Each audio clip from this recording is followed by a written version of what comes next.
Well, let's begin with the race for the White House. Donald Trump fires back at the New York Times for what he calls a, quote, lame hit piece on his past treatment of women. And this as the Democrats gear up for a showdown in 2 states.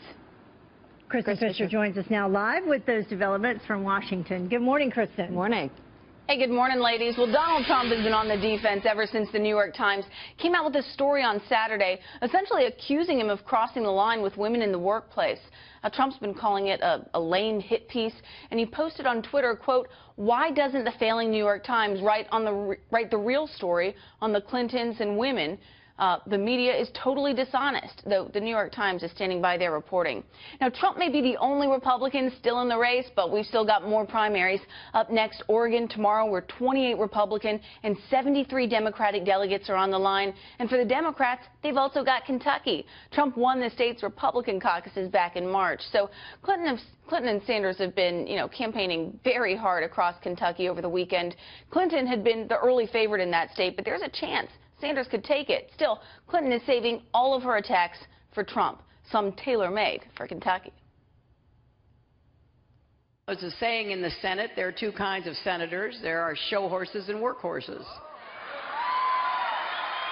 You all know a little bit about that here in Louisville, don't you?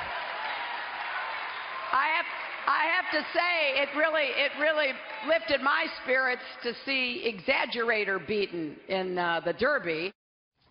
But there's new polls out that give fresh ammunition to an old Sanders argument, that he'd fare better against Trump in November than Clinton. The Atlanta Journal-Constitution has Trump beating Clinton in Georgia 45-41, but Sanders beating Trump 47-42. Now, Sanders was favored to win in Oregon on Tuesday, but a new poll has Clinton ahead there by 15 points, though that could be an abnormality, especially when you take into account the number of independent voters in that state. It's a closed primary, but there's been a surge of unaffiliated voters registering as Democrats so that they can vote tomorrow. So we'll see if that made a difference. Washington State went very much for Sanders. We'll see if its neighbor Oregon does the same tomorrow. Abby and Heather. We will see, and we'll have it all right here. Thank you so much, Kristen Fisher, live for us.